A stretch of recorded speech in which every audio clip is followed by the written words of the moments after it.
తండ్రి మనల్ని ప్రేమించి అనుగ్రహించినటువంటి అమూల్యమైన సమయాన్ని సద్వినియోగం చేసుకుంటూ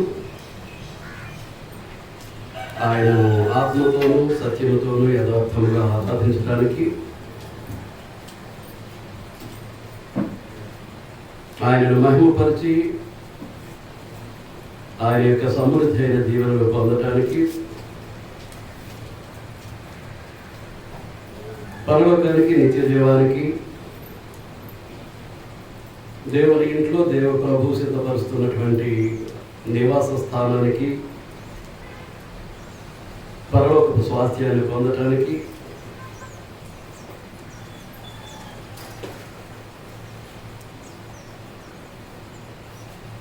పరమ తండ్రి యొక్క పాద సన్నిధికి విచ్చేసిన ప్రతి ఒక్కరికి పరిశుద్ధులందరికీ పేరు పేరున నా హృదయపూర్వక వందనాలు చెల్లిస్తూ ఉన్నాను. వాక్యాన్ని చదువుకుందాం. పేతురు రాసినటువంటి మొదటి పత్రిక 4వ అధ్యాయం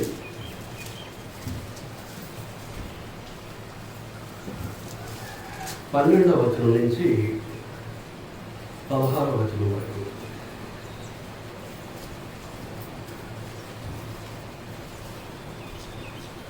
పేతురు రాసినటువంటి మొదటి పత్రిక 4వ అధ్యాయం 12వ వచనం నుంచి 16వ వచనం వరకు.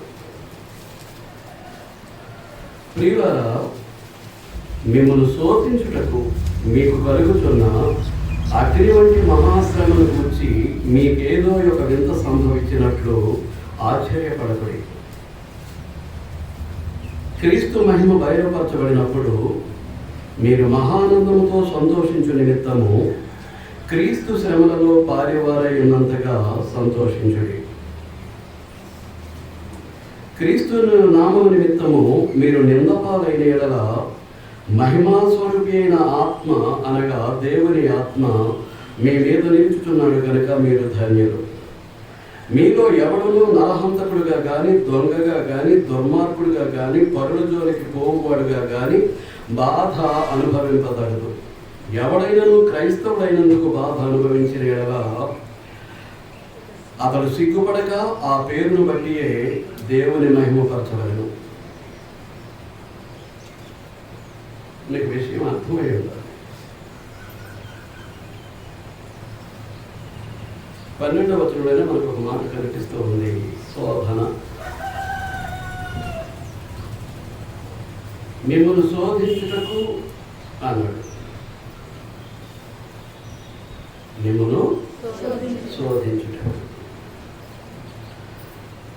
శోధన సంభవించింది అని అంటే ఎందుకుదట? ఆ శోధనలో భాగంగా మీకు కలుగుచున్న అగ్ని వంటి మహాశ్రమ. మన జీవితంలో శ్రమలు చూసాం కానీ అగ్ని వంటి మహాశ్రమలు చూసుకుంటాం. నాకు అనుభవం సంవత్సరాల తరబడి, కుటుంబ పరంగానైతేనేమి, సంఘ పరంగానైతేనేమి నాకు తెలుసు అగ్ని వంటి మహాశ్రమ.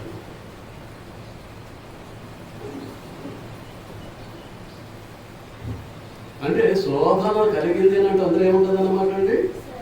ఏముంటుందండి? మాట్లాడలేదు. అగ్ని వంటి మహాశ్రమ. ఆ తర్వాత 14వ వచనంలో అంటాడు, క్రీస్తు నామము నిమిత్తము మీరు నిందపాలైన ఎడల. అంటే రెండవది ఏం కలుగుతుంది అన్నమాట శోధనలో భాగంగా? ఏం కలుగుతుంది?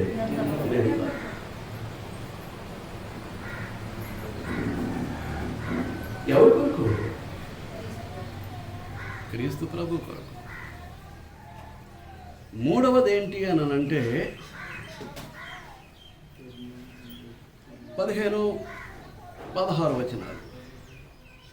మీలో ఎవడనూ నరహంతకుడుగా కానీ, దొంగగా కానీ, దుర్మార్గుడుగా కానీ, పరుల జోలికి పోవువాడుగా కానీ బాధ అనుభవింపతగదు. ఎవడైనను క్రైస్తవుడైనందుకు బాధ అనుభవించిన ఎడల. అది అనుభవిస్తున్నామంటారా?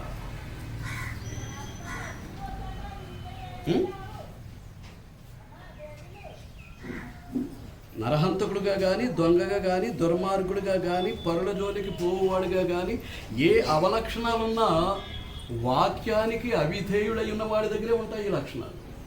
వాక్యానికి లోబడిన వారి దగ్గరే ఉంటాయి, పురుషుడైనా స్త్రీ అయినా.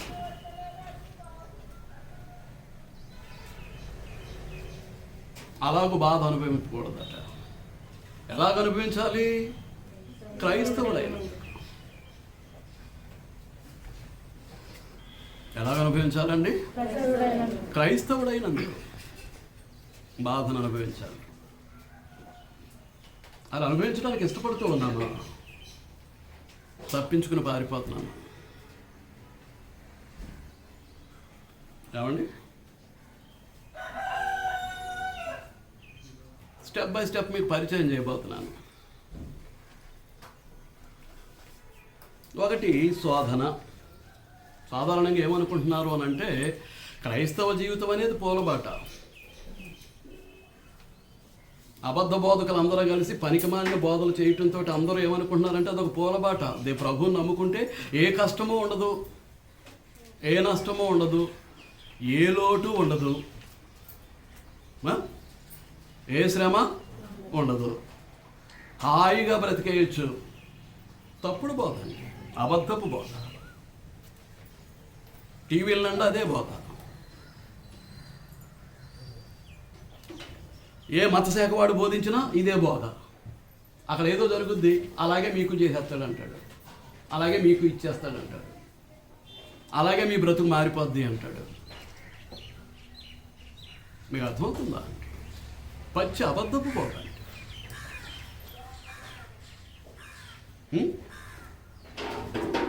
మాకు ఏ కష్టమూ లేదు, ఈ ప్రభువుని నమ్ముకున్న తర్వాత మాకు ఏ బాధ లేదు, ఏ లోటు లేదు అని అన్నారు అని అంటే వాళ్ళు క్రైస్తవ జీవితం జీవించటలేదు అనేటటువంటిది వాస్తవం.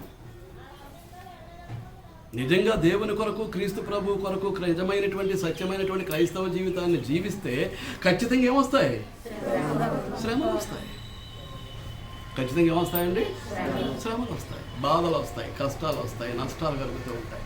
ఏది లేదు అని అంటే మనం క్రైస్తవ జీవితాన్ని జీవించట్లేదు అనేటటువంటిది నిజం, యథార్థం, వాస్తవం. ఎందుచేతనంటే తిమోతి పత్రికలో మాట అంటాడు. మొదటి పత్రిక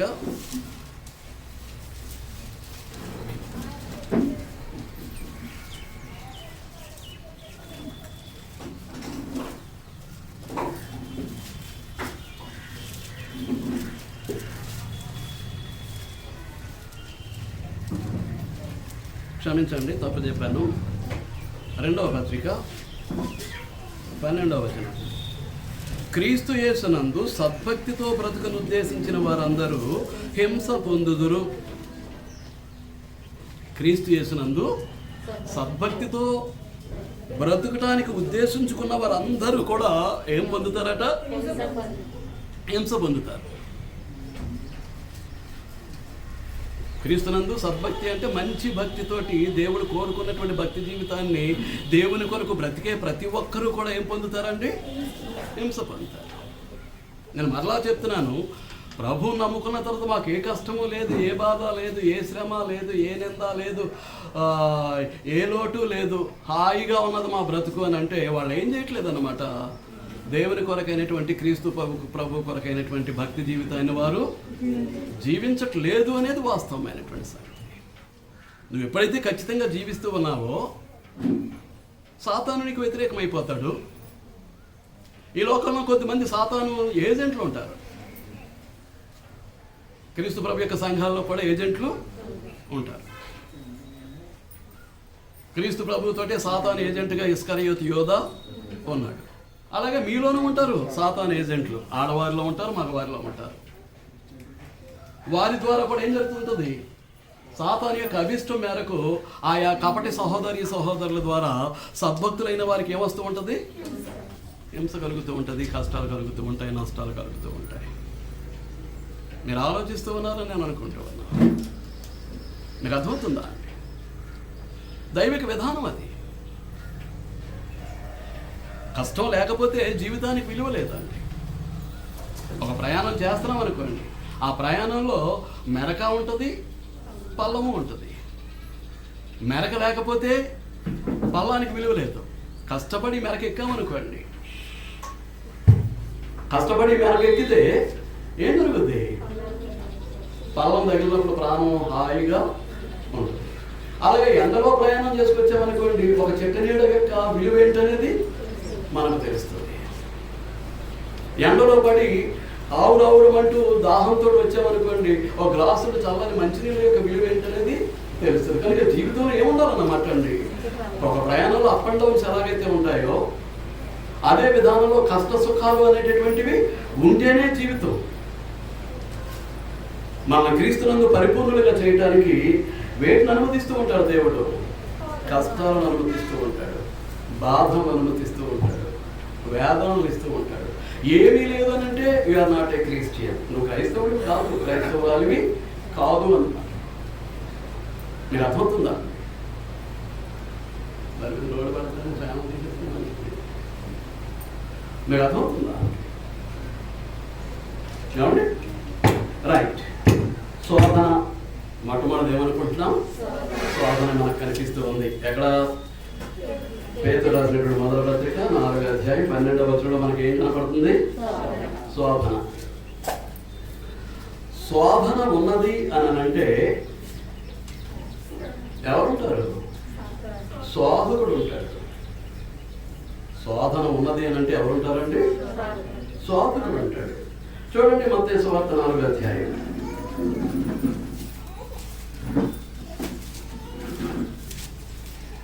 మత్తయి సువార్త 4వ అధ్యాయం 3వ వచనం. ఆ శోధకుడు ఆయన యొద్దకు వచ్చి ఏమంటున్నాడు? శోధకుడు ఆయన యొద్ద కనుక క్రీస్తు ప్రభు యొద్దకు వచ్చాడట. ఎవరా శోధకుడు? మనం ఆలోచన చేస్తే 1వ వచనం 4:1. అప్పుడు యేసు అపవాది చేత శోధింపబడుటకు ఆత్మ వలన అరణ్యమునకు కొనిపోబడెను. ఎవరా శోధకుడు? అపవాది అనగా సాతాను. ఒక శోధన ఉన్నది అని అంటే అక్కడ ఎవరుంటారు? శోధకుడు ఉంటాడు. ఆ శోధకుడు ఎవరన్నమాట? ఎవరు? అపవాది, సాతాను.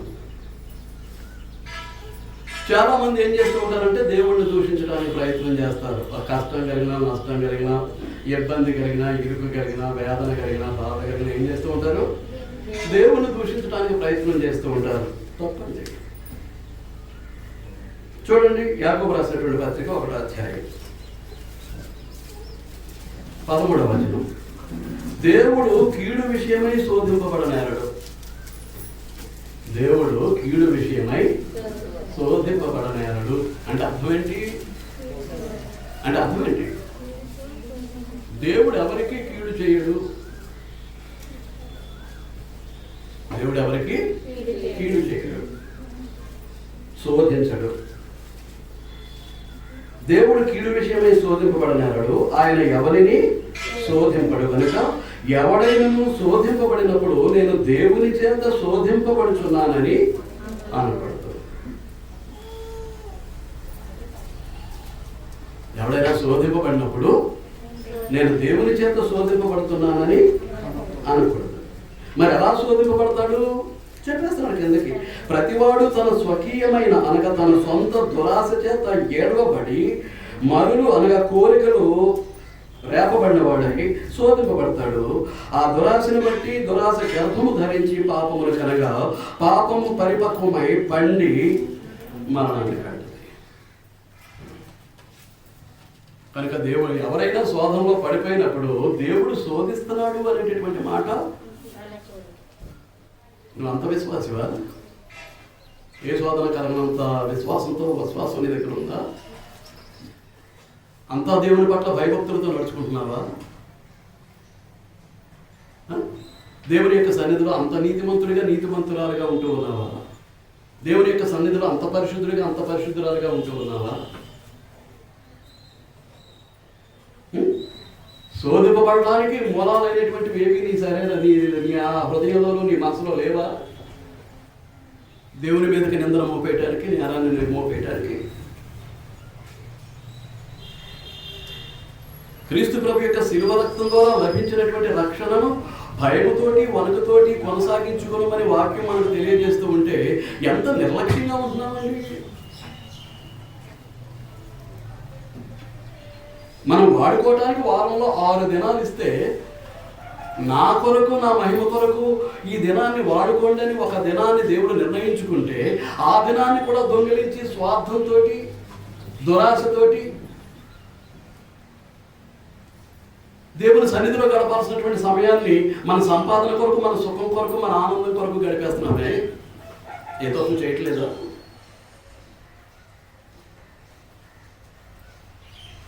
కనుక మనం ఈ రోజున ఎక్కడ శోధనలో పడిపోయాము అని అంటే దానికి కారణం ఏంటి? నీ స్వకీయమైనటువంటి దురాశ. అది నిన్నేం చేస్తుంది? ఈడ్చుకుపోతుంది. నీకు అర్థం అవట్లేదు. ఈరోజు ప్రభు దినం నేను దేవుని సన్నిధిలో ఉండాలి, నేను ఎక్కడో ఉన్నాను అంటే అకార్డింగ్ టు యువర్ లస్ట్, నీ దురాశను బట్టి నువ్వు ఉన్నావు. ఎలాగో గడిపేయాలనుకుంటున్నావు దేవుని సన్నిధికి దూరంగా. కారణాలు ఏమంటే కాదు, ఆ కారణాలతో దేవునికి పని లేదు. నువ్వు నా సన్నిధిలో ఉన్నావా లేదనేదే నీకు కావాలి. ఎందుకు రాలేదు అనేటటువంటి దానికి అర్థం. నీకు అర్థమవుతుందా? ఆ దురాశ ఈడ్చుకుపోతుంటే నాకు ఆ మనుషులు ఏమి రేపుతూ ఉంటాయి? మరులు. మరులు అనేటువంటి సంస్కృత పదానికి అర్థం ఏంటి అంటే కోరికలు. కోరికలు రేపుతూ ఉంటాయి. ఆ కోరికలు తీర్చుకోవడానికి ఏం చేస్తూ ఉంటాడు?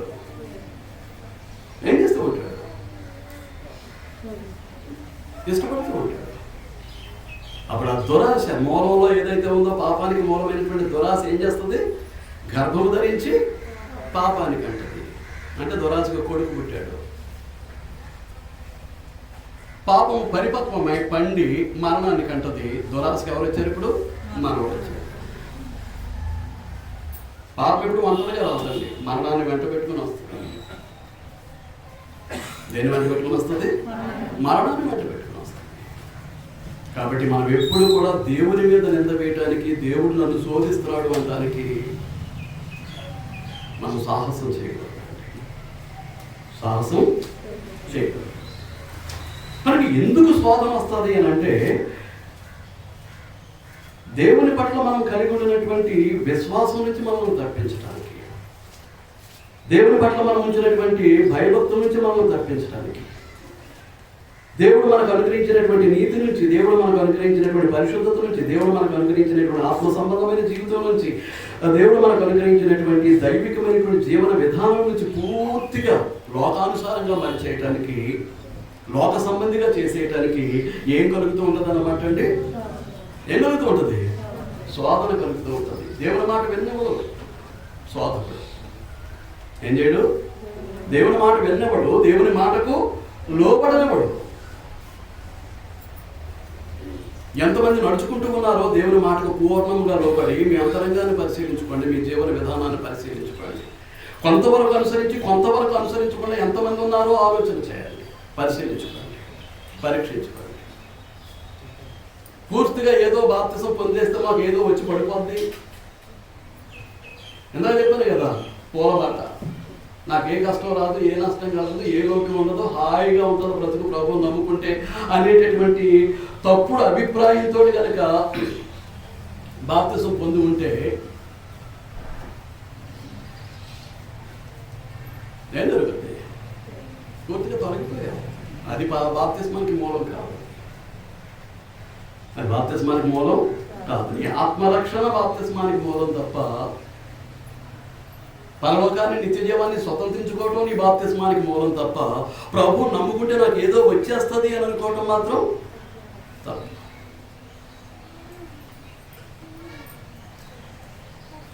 ఆరోగ్యం కొరకు, ఐశ్వర్యం కొరకు,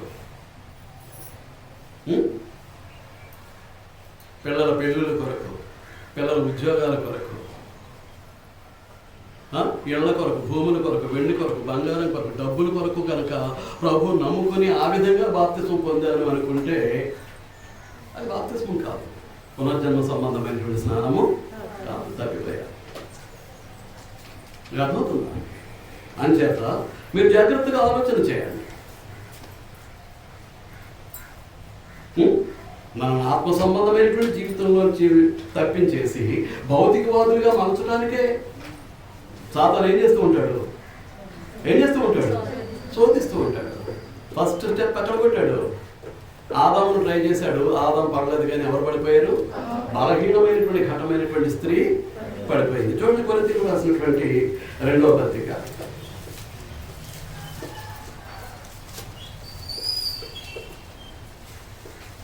కొరింథీయులకు రాసినటువంటి 2వ పత్రిక 11వ అధ్యాయం 3వ వచనం. సర్పము తన కుయుక్తి చేత హవ్వను మోసపరిచినట్లు మీ మనసులను చెరుపబడి క్రీస్తు ఎడలనున్న సరళత నుండి పవిత్రత నుండి ఎట్లయినను తొలగిపోవునేమో అని భయపడుతున్నాను. కొరింథీ పట్టణంలో ఉన్నటువంటి క్రీస్తు ప్రభు యొక్క సంఘానికి ఉత్తరం రాస్తూ పౌలు యొక్క భయం ఏంటి అనేటటువంటిది వ్యక్తపరుస్తూ ఉన్నాడు. సర్పం అనగా సాతాను ఏం చేశాడు? తన కుయుక్తి చేత హవ్వను ఏం చేశాడు? మోసపరిచాడు. అవను ఏం చేశాడండి? మోసపరిచాడు. అలాగే మీ మనసులను కూడా చెరిపివేసి క్రీస్తు ఎడలనున్న సరళత నుండి, క్రీస్తు ఎడలనున్న సరళత అంటే ఏంటి? సులువుగా లోబడిపోయేటటువంటి గుణం, సులువుగా విధేయత చూపేటటువంటి గుణం సరళత అంటే.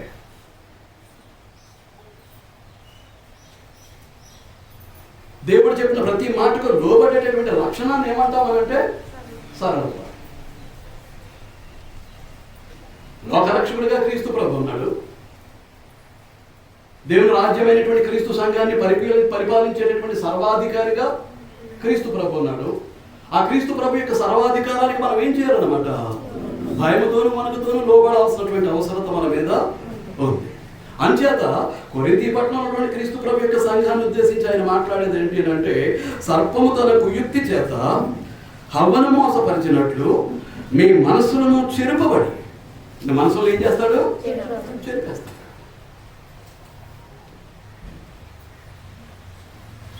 క్రమంగా వారంలో ప్రతి మొదటి దినాన్ని కూడా దేవుని సన్నిధిలో ఉండలేకపోతున్నాము అని అంటే చెరబట్టేస్తున్నాడు అండి. మీరు ఏ కారణాలంటే చెప్పండి. తన కమంద హస్తాల్లో ఏం చేస్తూ ఉన్నాడు? బంధిస్తూ ఉన్నాడు. దేవుని సన్నిధికి వెళ్ళకుండా, ఆయన ఆరాధించకుండా, ఆయన చేసిన మేలులకు కృతజ్ఞత చెల్లించకుండా, ఆయన పట్ల మనకున్నటువంటి విశ్వాసాన్ని భయభక్తులను వ్యక్తపరచుకోకుండా వాడు ఏం చేస్తున్నాడు?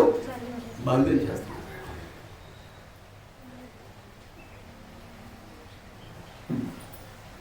అర్థమవుతుందని నేను అనుకుంటున్నాను. సర్పము తన కుయుక్తి చేత హవ్వను మోసపరిచినట్లు మన మనసులను చెరుపబడి క్రీస్తు ఎడలనున్న సరళత నుండి పవిత్రత నుండి ఎట్లయినను తొలగిపోవునేమో అని పౌలు ఏం చేస్తూ ఉన్నాడు? భయపడుతున్నాడు. నీ పట్ల ఒక దేవుని సేవకుడిగా, దేవుని దాసుడిగా నాకు అదే భయం. కానీ అది నెరవేరుతుంది అనేకుల యొక్క జీవితాల్లో. అనేకుల యొక్క జీవితాల్లో నెరవేరుతూ ఉంది. దేవుడు అంటే లెక్కలేదు, దేవుని సన్నిధి అంటే లెక్కలేదు, దేవుని వాక్యం అంటే లెక్కలేదు, దేవుని పట్ల పూర్ణ విశ్వాసం లేదు, దేవుడు అంటే భయం లేదు, భక్తి లేదు, దేవుడు అంటే అట్లా విధేయత లేదు, లోబడేటటువంటి గుణం లేదు. ఇలాంటి వాళ్ళందరూ కూడా ఎవరి చేతిలో ఉన్నారు? సాతాను చేతిలో.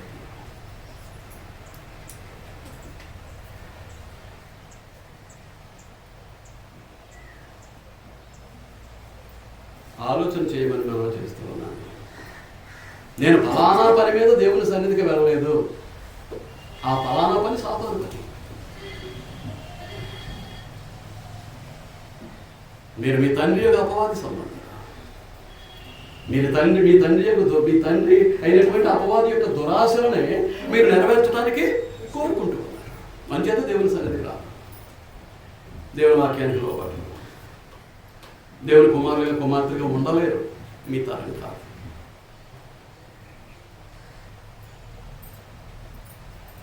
మీరు అర్థమవుతుందా?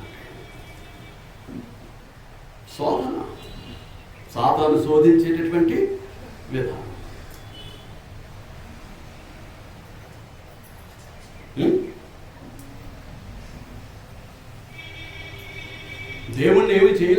శత్రువైనటువంటి, దేవుని శత్రువైనటువంటి, దేవుని పిల్లల యొక్క శత్రువైనటువంటి మనకు కూడా శత్రువేనా? అంటే మనం దేవుని పిల్లలమేనా? దేవుని మాటకు లోబడుతున్నామా? ఇదైతే చూపిస్తున్నామా? గొడవలతో నీ మనస్సాక్షి నీతోటి నువ్వు అలాగే ఉన్నావని ఉంటుందా? ఎన్నిసార్లు తప్పిపోయావు?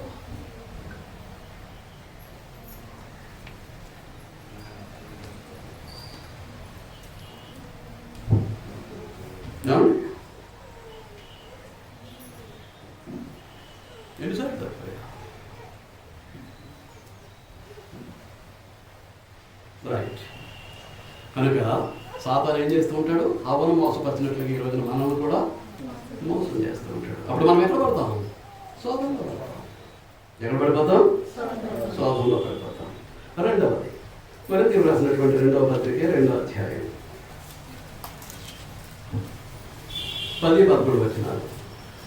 మీరు దేని గురించి ఎవరిని క్షమించుచున్నారో నేను వారిని క్షమించుచున్నాను. నేనేమైనాను క్షమించి ఉంటే సాతాను మనల్ని మోసపరచకుండానట్లు మీ నిమిత్తము క్రీస్తు సముఖమునందు క్షమించి ఉన్నాను. సాతాను తంత్రములను మనము ఎరుగని వారము కాము. సాతాను తంత్రాన్ని మనం ఎరుగని వారము కాము. ఈ సందర్భం ఏంటి అంటే, మొదటి పత్రిక 5వ అధ్యాయంలో ఒకడు తన తండ్రి భార్యను ఉంచుకున్నాడట. వాడిని మీ మధ్యలో ఉంచుకుని మీరు ఒప్పుకున్నారా కానీ అటువంటి వాడిని మీలో నుంచి వెలివేసిన వారు కాదు అని చెప్పినటువంటి సందర్భంలో వాడు అతన్ని వెలివేస్తే అతను ఏడుస్తున్నాడు. వెలివేసిన వెంటనే ఈ సంఘం నుంచి ఇంకో సంఘానికి పార్టీ, రాజకీయ పార్టీ మారినట్టుగా మారిపోలేదు, వెళ్ళిపోలేదు. నేను ఎక్కడైతే కొత్తగా జన్మించానో, ఎక్కడైతే పునర్జన్మ పొందానో, ఎక్కడైతే పరిశుద్ధాత్మ ద్వారా నా స్వభావాన్ని మార్చుకున్నానో ఆ సంఘం నన్ను వెలివేసినప్పుడు నేనేం చేయాలి? ఆ సంఘానికి అనుకూలంగా నా జీవితాన్ని మలుచుకోవాలి. ప్రభువుకి దేవునికి అనుకూలంగా నా జీవితాన్ని మలుచుకోవాలి. తను చేసిన తప్పు వాడు ఏం చేస్తున్నాడు? ఏడుస్తున్నాడు. ఏడుస్తున్నాడండి. అలాంటి పరిస్థితిలో ఇప్పుడు వాడిని ఏం చేయాలి? సంఘం క్షమించాలి. క్షమించి మళ్ళీ సంఘ సహవాసంలోనికి అతన్ని తీసుకురావాలి. కానీ అలాగే ఉంచినట్లయితే ఏం జరుగుద్ది? చూడండి ఏమంటాడు 6వ వచనం నుంచి, అటివానికి మీలో ఎక్కువ మంది వల్ల కలిగిన ఈ శిక్ష చాలును కనుక మీరు ఇక వారిని శిక్షించి క్షమించి ఆదరించడం మంచిది లేని యెడల వాడు అత్యధికమైనటువంటి దుఃఖంలో మునిగిపోతాడు. మునిగిపోతే ఆ విధంగా సాతాను మిమ్మల్ని శోధించిన వాడు అవుతాడు. అప్పుడు మీరేమవుతారు? దేవుని ఎదుటి నేరస్తులు అవుతారు. ఇప్పుడు కనుక ఏదైనా ఒక సహోదరుడు తప్పు చేశారు, ఒక సహోదరు తప్పు చేశారు, ఇది కుదరదు అని మనం ఖండితంగా చెప్పామనుకోండి, పార్టీ ఉంది, రాజకీయ పార్టీలో వేరే సంఘం ఉంది, ఏం చేస్తారు? మీరేదో నీతిమంతులు అయిపోయినట్టు, పరిశుద్ధులు అయిపోయినప్పుడు ఇక్కడ సంఘస్థులు అందరూ అనీతిమంతులు, దుర్నీతి పరులు అయినట్టు ఈ వస్తుంది అక్కడ మారిపోతారు అంతే.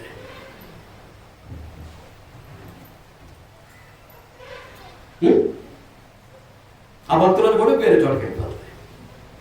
బ్రతుకులు మార్చుకోరు, దిద్దుకోరు. కానీ వీడు అలా చేయట్లేదు. కనుక వాడిని క్షమించే విషయంలో మనం ఉదారంగా ఉండాలి. క్షమించకపోయినట్లయితే సాతాను మనల్ని మోసపరుస్తాడేమో. వాడు మనల్ని మోసపరచకుండా మనం ఏం చేద్దాం? వాడిని దేవుని యొక్క సముఖమందు, క్రీస్తు సముఖమందు క్షమిద్దాం. ఏం చేద్దామంటే ఆ విధంగా సాతాను తంత్రం ఏంటనేది మనం తెలుసుకోవాల్సినటువంటి అవసరం ఉంది.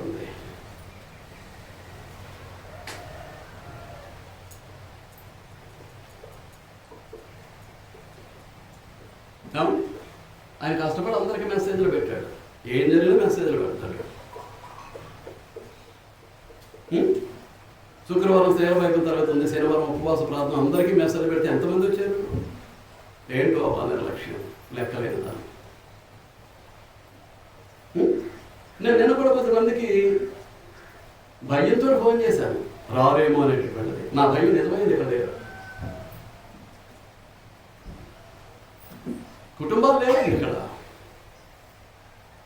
దేవుడు ఆశీర్వదించేయాలట, వారి ప్రతి అవసరత తీర్చేయాలట, ఏ లోటు లేకుండా చేసేయాలట. మరి వారి సాతాను చేతిలో మనుషులు కదా, సాతాను ఎత్తుగడలో భాగమే కదా దేవుని సన్నిధిని ఎగ్గొట్టేస్తా, ఆరాధించుకుంటా పారిపోతా. మీరు ఆలోచిస్తూ ఉన్నారని నేను భావిస్తూ ఉన్నాను. సాతాను తంత్రాన్ని మనం గుర్తించాలి. ఇదిలా నేను దేవుని సన్నిధికి వెళ్ళలేకపోతున్నాను, ఇదిగో బైబిల్ తరగతి మానేస్తున్నాను, ఆరాధన మానేస్తున్నాను. కారణం ఏంటి? సాతాను నన్ను పట్టుకున్నాడా? నేను సాతానుకి దొరికేసానా? వాడి తంత్రం ఏంటనేటటువంటిది ఆలోచించుకోవాల్సినటువంటి అవసరం ఉంది.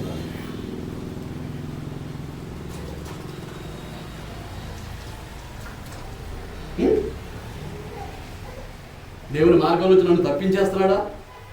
ఆలోచించుకోవాలి.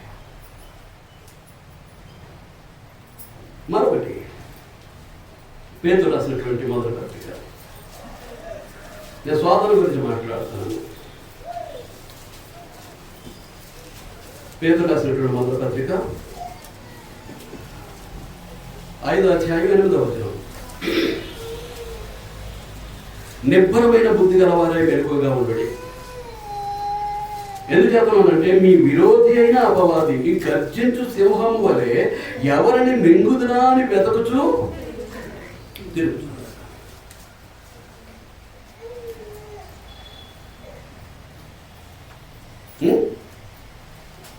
మీ విరోధి అయినటువంటి అపవాది వాడు ఎలా తిరుగుతున్నాడు? గర్జించు సింహంలాగా ఎవరిని మింగుదు. లోకంతో వాడికి పని లేదు. లోకానికి అధికారి వాడు, లోకాన్ని పరిపాలించేది వాడు, లోకం అంతా వాణి అధికారం కిందే ఉంది. అప్పగించిన వాడు అప్పగించాడు, మనకు తెలుసు. గత పాఠంలో మనం నేర్చుకున్నాం. ఇప్పుడు క్రీస్తు ప్రభు యొక్క సంఘం దేవుని రాజ్యమైనప్పుడు, క్రీస్తు ప్రభు యొక్క సర్వాధికార కింద ఆయన పరిపాలనకు లోబడినప్పుడు, ఇక్కడ ఉన్నటువంటి వారి కూడా వాడు వల వేస్తూ ఉంటే, గేలానికి ఎరగుచ్చి వాడు వేస్తూ ఉంటే, వాడి తంత్రం ఏంటో తెలుసుకోకుండా నేను దేవుని సన్నిధికి దూరం అవుతున్నాను, దేవుని మాటకు లోబట్టలేదు, దేవునికి దూరం అవుతున్నాను, ఆయన సన్నిధికి దూరం అవుతున్నాను, ఆయన ఆశీర్వాదాలు పోగొట్టుకున్నాను. దీనికి అంతటికి మూలం ఎవరు అనేటటువంటిది ఆలోచించుకోలేకపోతే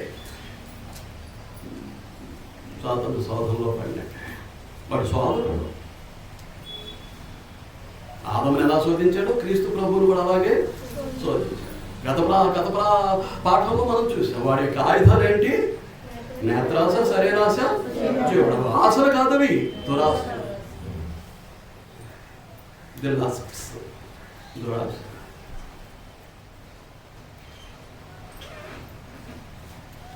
వాడి దురాశకు చిక్కి ఏం చేస్తున్నావు? సాతాను యొక్క శోధనకు గురవుతున్నావు. సాతాను శోధనకు గురవుతాను. అందుకు మనకు ఏం కావాలి? వచనం మొదట్లో చెప్పాడు, నిబ్బరమైనటువంటి బుద్ధి కావాలి. ఏం కావాలండి? నిబ్బరమైనటువంటి బుద్ధి, స్వభావం. నిబ్బరంగా ఉండాలి. వంకలు కూడా అవకాశాలు బట్టి.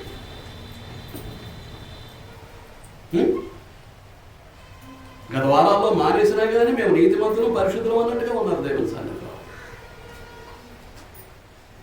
వసపరి చేసుకున్నాడు. దేవుని సన్నిధి రాకుండా చేసేసాడు. క్రీస్తులో స్థానాన్ని పోగొట్టేశాడు. క్రీస్తు వారిగా ఉండకుండా చేశాడు. మనం క్రీస్తు వారిగా ఉంటే క్రీస్తు దేవుని వాడు కనుక ఎవరికి చెందుంటాం? దేవునికి చెందుంటాం. ఏమి లేదు. మళ్ళీ కొత్తగా ప్రారంభించాలి.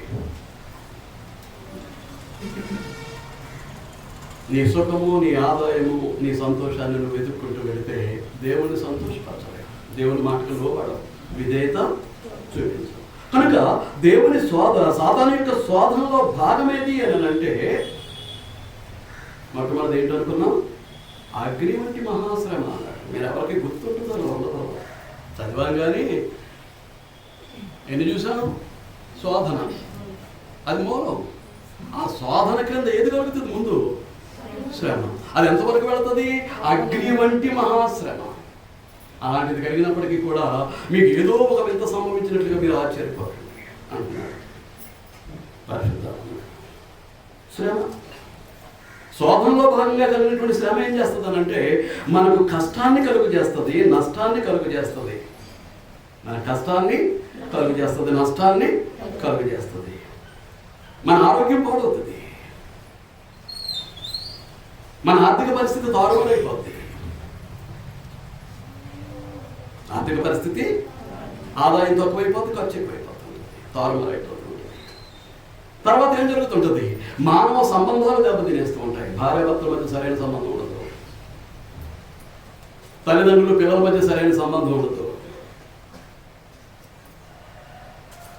అత్తమామలు అల్లుళ్ళు కోడల మధ్య సరైన సంబంధం ఉండదు, అన్నదమ్ముల మధ్య సరైన సంబంధం ఉండదు, అక్క చెల్లెల మధ్య సరైన సంబంధం ఉండదు, అక్క తమ్ముల మధ్య సరైన సంబంధం ఉండదు, అన్న చెల్లెల మధ్య సరైన సంబంధం ఉండదు. ఉండకపోవడం గల కారణం ఏంటంటే you are under the temptation of sex. నువ్వు సాతాను యొక్క శోధనకి వెళ్తున్నావు. సాతాను యొక్క శోధనకి వెళ్తే ఏం కలిగింది అంటే నీకు ఎలాంటి శ్రమలు అది ఎంత తీవ్రతరమైన అనొచ్చు.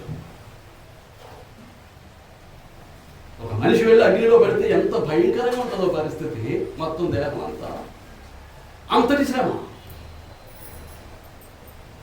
మనం సహించలేనటువంటి శ్రమ. కాబట్టి ఎవరికి అవకాశాన్ని ఇచ్చాం? సాతానికి అవకాశాన్ని ఇచ్చాం. వాడి శోధనలో భాగంగా మనకి ఏం కలిగింది? మనం అనుకున్నది మనం పొందలేకపోతాం, మనం అనుభవించలేకపోతున్నాం. అది దేవుడి పొరపాటు కాదు. దేవుడు శోధిస్తున్నాడు. దేవుడు ఎవరిని? ఆయన కీడు విషయమే శోధింపబడలేడు. ఆయన ఎవరిని శోధింపడు. శోధింపబడి వాడు ఎవడు కూడా దేవుని చేత శోధింపబడుతున్నాను అని అనుకోకూడదు. సాతాను నిన్ను శోధిస్తూ ఉన్నాడు. సాతాను శోధనలో భాగంగా నీకు శ్రమ సంభవించింది. అయితే దేవుడు తప్పించడానికి కూడా నీ దగ్గర అవకాశం లేదు, సోర్స్ లేదు. అది ఇప్పుడు సమస్య. ఉంటే సంతోషం. మీ విశ్వాసము, భక్తి, మీ నీతి, మీ పరిశుద్ధత ఏంటంటే వాటి నుంచి మిమ్మల్ని తప్పించడానికి దేవుడు అనుగ్రహించినటువంటి అవకాశాలు అవి కూడా మీ దగ్గర లేనప్పుడు ఏం చేస్తుంటారు? ఇక ఎలా పడటమే, అనుభవించటమే.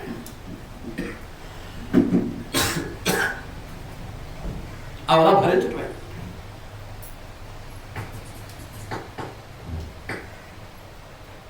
ఆలోచిస్తున్నారని నేను అనుకుంటూ ఉన్నా. అవును, చూడండి యోహాను రాసినటువంటి సువార్త 15వ అధ్యాయం. ఏమయ్యామనంటే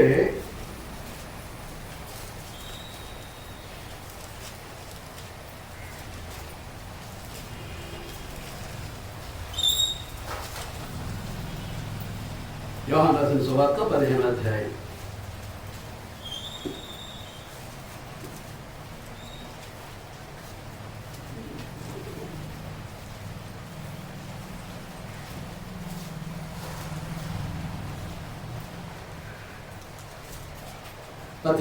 నుంచి లోకము మిమ్మల్ని ద్వేషించిన యెడల మీకంటే ముందుగా నన్ను ద్వేషించనని మీరు ఎరుగుదురు. లోకం మిమ్మల్ని ద్వేషించినట్లయితే మీకంటే ముందుగా ఎవరు ద్వేషించింది? నన్ను ద్వేషించింది. మీరు లోక సంబంధులైన యెడల లోకము తన వారిని స్నేహించును. లోకము తన వారిని స్నేహించును. అయితే మీరు లోక సంబంధులు కారు. క్రీస్తులో ఉన్నటువంటి వారు, క్రీస్తు సంఘంలో ఉన్నటువంటి వారు ఎవరు కూడా లోక సంబంధులు కారు. నేను మిమ్మల్ని లోకంలో నుండి ఏర్పరచుకుంటుని, అందుచేతనే లోకము మిమ్మల్ని ద్వేషించుచున్నది. లోకం మిమ్మల్ని ఏం చేస్తుంది? ద్వేషిస్తుంది. ఇప్పుడు లోకము చేత ద్వేషింపబడేటటువంటిది క్రీస్తు కొరకు మనం అనుభవించేటటువంటి శ్రమ. లోకము చేత ద్వేషింపబడటం, సాతాను చేత శ్రమల పాలు చేయబడటం అనేటటువంటిది దేవుని కొరకైనటువంటిది, క్రీస్తు ప్రభువు కొరకైనటువంటి శ్రమ. మీకు అర్థమవుతుందా? లోకంతో కలిసిపోతే అటు దేవునికి చెందం, ఇటు సాతానికి చెందం. అటు ఒక అడుగు, ఇటు ఒక అడుగు. ఇప్పుడు అనేకులు ఎక్కువ మంది ఇక్కడ అలాంటి వాళ్ళే ఉన్నారు. వారికి అనుకూలతను బట్టి, వారికి మెచ్చిన దాన్ని బట్టి, వారి ఇష్టాన్ని బట్టి ఏం చేస్తారంటే కొన్ని విషయాల్లో సాతానికి చోటిస్తారు, సాతానికి లోపడతారు. కొన్ని విషయాల్లో దేవునికి లోబడతారు, దేవుడిని ఇష్టపడతారు. ఈ రెంటికి మధ్యలో ఏం చేస్తారంటే ఇవి ఇలాంటి శ్రమలు బయలుదేరుతూ ఉంటాయి.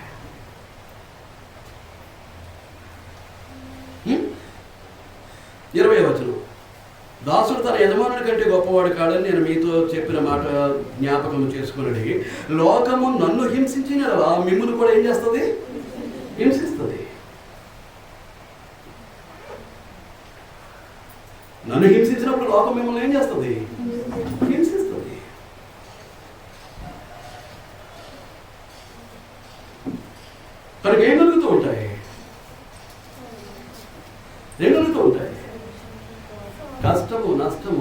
అనారోగ్య పరిస్థితులు, ఆర్థికమైన పరమైనటువంటి అసమానతలు, ఇబ్బందులు, తర్వాత మానవ సంబంధాలు కుటుంబంగా ఉన్నట్టు కనిపిస్తుంది తప్ప అక్కడ ఆ కుటుంబంలో ఉండవలసినటువంటి శాంతి సమాధానాలు కానీ, ఆ కుటుంబ సౌఖ్యం కానీ, ఆ కుటుంబపరమైనటువంటి ఆనందం కానీ ఏముండదు.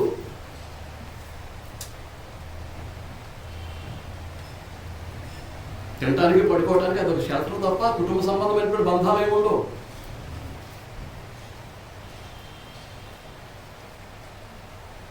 మీరు అర్థమవుతుందా? అవును. తర్వాత 17వ అధ్యాయం, అక్కడే నేను ముగించబోతున్నాను. యోహాను సువార్త 17వ అధ్యాయం 14వ వచనం. వారికి నీ వాక్యం ఇచ్చి ఉన్నాను, నేను లోక సంబంధిని కానట్టు వారును లోక సంబంధులు కారు కనుక లోకం ఏం చేస్తుంది? వారికి నీ వాక్యం ఇచ్చాను. దేవునికి ప్రార్థన చేస్తున్నాడు 17వ అధ్యాయంలో క్రీస్తు ప్రభు. ప్రార్థన చేస్తూ ఏమంటున్నాడు? తన శిష్యుడికి ఏం చేశాడు? దేవుడు తనకి ఇచ్చినటువంటి వాక్యాన్ని క్రీస్తు ప్రభు ఎవరికి ఇచ్చాడు? శిష్యుడికి ఇచ్చాడు. ఎవరికైతే వాక్యం ఇచ్చాడో వారు ఎవరట? ఈ లోక సంబంధులు కాదు. నీ దగ్గర వాక్యం తీసుకున్నటువంటి నేను ఈ లోక సంబంధిని కాదు, నేను లోక సంబంధిని కానట్టు వారిని కూడా లోక సంబంధి. ఎంతమంది అండి వేషధారణ, నటన. మీలో మీ జీవితాలను మీరు పరిశీలించుకోండి. నటన, విశ్వాసులైనట్టు, భక్తి పరులైనట్టు, నీతిమంతులైనట్టు, పరిశుద్ధులైనట్టు, దేవుని కొరకే బ్రతుకుతున్నట్టు నటన, వేషధారణ. ఎంతమంది ఉన్నారు? మీ అంతరంగాన్ని చూసుకోండి. మీ అంతరంగాన్ని పరిశీలించుకోండి. దీనికి మూలమే, దీనికి ఏంటి అని అంటే శ్రమ. దేవుడు వదలడు, సైడ్ అవుతాడు. ఆ తర్వాత నీ దురాశను బట్టి ఏం జరుగుతుంది? అది ఈడ్చుకుపోతుంటే నీలో కోరికలు రేగి దురాశ గర్భం ధరించి దేనికంటది? పాపానికి అంటది. ఈ పాపం ఏం చేస్తుంది? మరణానికి అంటది. నీ చావు నువ్వు కొని తెచ్చుకుంటున్నావు అంతే. నీ చావు నువ్వు కొని తెచ్చుకుంటున్నావు, దేవునికి లోబడక, దేవుని మాట వినక. కాబట్టి ఆలోచిస్తూ ఉన్నాను, నేను భావిస్తూ ఉన్నా. చివరిగా పేతురు రాసినటువంటి మొదటి పత్రికే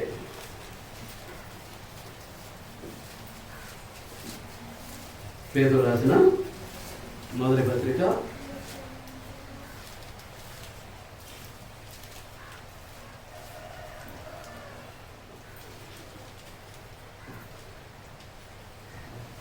4వ అధ్యాయం 3-4 వచనాలు. మనము పోకిరీ చేష్టలు, దురాశలు, మద్యపానము, అల్లరితో కూడిన ఆటపాటలు, త్రాగుబోతుల విందులు, చేయదగిన విగ్రహ పూజలు మొదలైన వాటి యందు నడుచుకొనుచు అన్యజనుల ఇష్టము నెరవేర్చుచుండుటకు గతించిన కాలమే చాలు. ఇంతవరకు బతికినటువంటి పనికి మాలి బ్రతుకు చాలు. ఏమున్నాయి అందులో? పోకిరీ చేష్టలు, దురాశలు, మద్యపానం, త్రాగుబోతుకున్నాం, అల్లరితో కూడినటువంటి ఆటపాటలు, తాగిన కానీ ఏం కావాలి? విందులు, పలావులు, బిర్యానీలు, కక్కల ముక్కలు, పెద్ద పెద్ద విందులు, తాగుబోతానంతో తాగుబోతుల విందులు, చేయదగిన విగ్రహ పూజలు. చేయదగిన విగ్రహ పూజలు అంటే ఒక విగ్రహం దగ్గరికి అర్థం కాదు. నీ డబ్బే నీ విగ్రహం, నీ ధనాపేక్ష నీ విగ్రహం, నీ లోభత్వం నీకు విగ్రహం. నీ డబ్బుకే నువ్వు పూజ చేస్తున్నావు, అదొక విగ్రహం నీకు. కనుక చేయదగినటువంటి విగ్రహ పూజలు మొదలైన వాటి యందు నడుచుకొనుచు అన్యజనుల యొక్క ఇష్టము నెరవేర్చుచుండుటకు గతించిన కాలమే చాలు. అపరిమితమైన ఆ దుర్వ్యాపారముల అందులో అదేంటది? దుర్వ్యాపారం, అపరిమితమైనటువంటి దుర్వ్యాపారం, చెడ్డదైనటువంటి బిజినెస్ వ్యాపారం. ఏది? ఈ దుష్ట లక్షణాలన్నీ, ఈ చెడు అలవాట్లు, దురలవాట్లు అన్నీ కూడా చెడు వ్యాపారం. ఈ దుర్వ్యాపారం నందు తమతో కూడా మీరు పరుగెత్తనందుకు ఇప్పుడు క్రీస్తులోకి వచ్చారు, బాప్తిసం పొందారు, క్రీస్తు రక్తంలో పాపాలు కడిగివేసుకున్నారు, క్రీస్తునందు నూతనంగా జన్మించారు, నూతన సృష్టిగా మంచబడ్డారు, దేవుని కొరకు బ్రతుకుతున్నారు. కానీ ఇప్పుడు మీరు ఏం చేయరు? గత స్నేహితులను ఏం చేస్తారు? పక్కన పెడతారు. త్రాగుబోతులను పక్కన పెడతారు, జోదగాళ్ళను పక్కన పెడతారు, వ్యభిచారులతో పక్కన పెడతారు, మోసగాళ్ళను పక్కన పెడతారు, దొంగలను పక్కన పెడతారు. ఎంతవరకు ఏ లోకంతో అయితే స్నేహం చేశారో ఆ లోకస్తులందరినీ కూడా ఏం చేస్తారు? ఇప్పుడు వాళ్ళ జోలికి మీరు ఎవరు వెళ్ళకపోతే ఈ దుర్వ్యాపారమునందు తమతో కూడా మీరు పరిగెత్తకపోయినందుకు వారు ఆశ్చర్యపడుచు మిమ్మల్ని ఏం చేస్తారు? దూషిస్తూ ఉంటారు.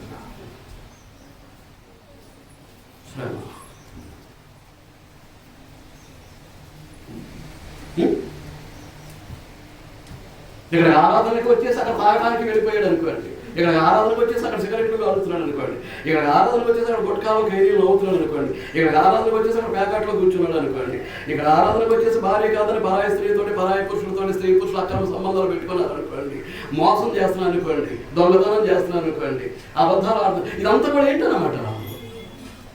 గత జీవితం.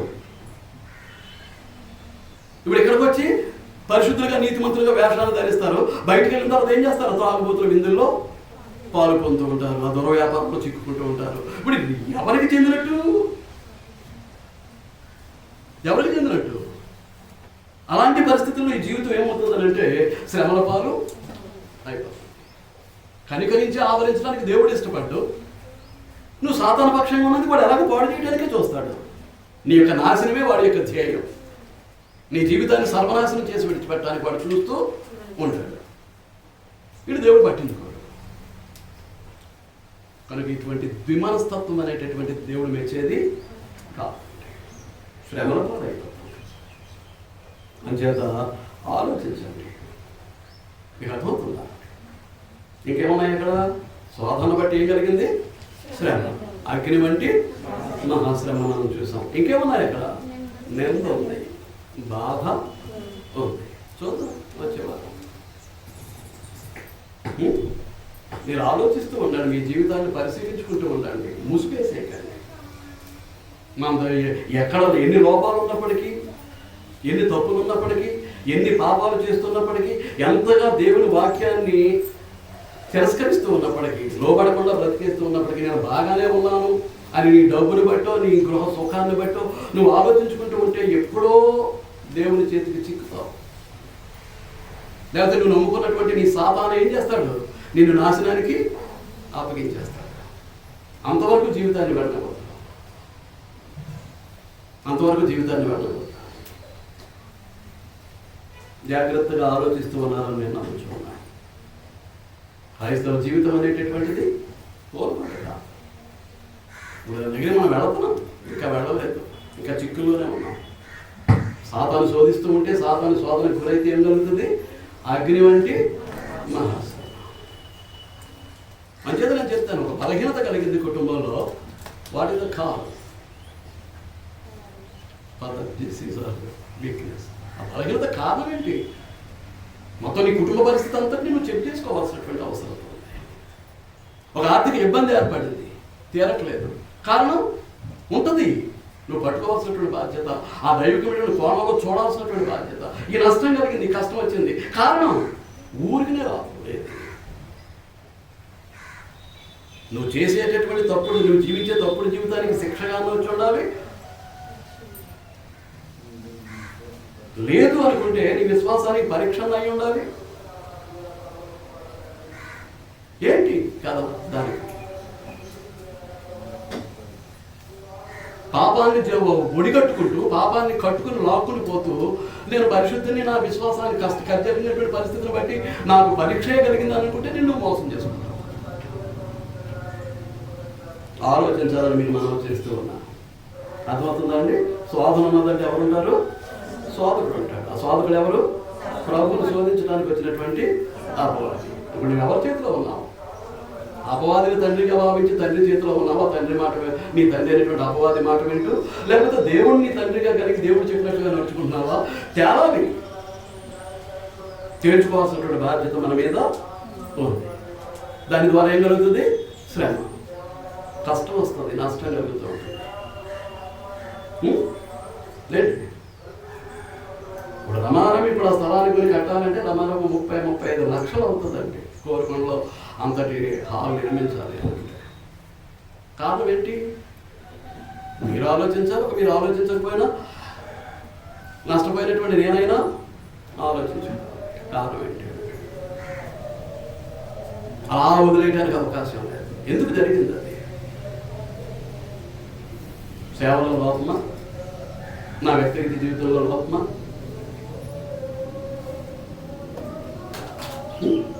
లేదా సాతాను శోధన? లేదా దేవుని పరీక్ష? ఏంటది? ఏది సంభవించిన కుటుంబంలో పిల్లలైనా, భార్య అయినా, భర్త అయినా, ఎవరి జీవితంలో ఏది వచ్చినప్పటికీ దానికి ఏంటన్నమాట, సోర్స్ ఏంటి అనేటటువంటిది వెతుక్కోవాల్సినటువంటి బాధ్యత భక్తులుగా మన మీద ఉండాలి.